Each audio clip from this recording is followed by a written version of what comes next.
पानी बना के जंजीरी कमजोर है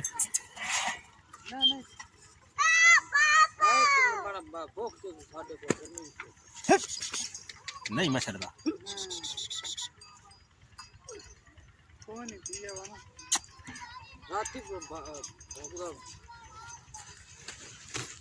बाहर काट ले नहीं नहीं ताई बन में नहीं थोड़ी जेड़ी बात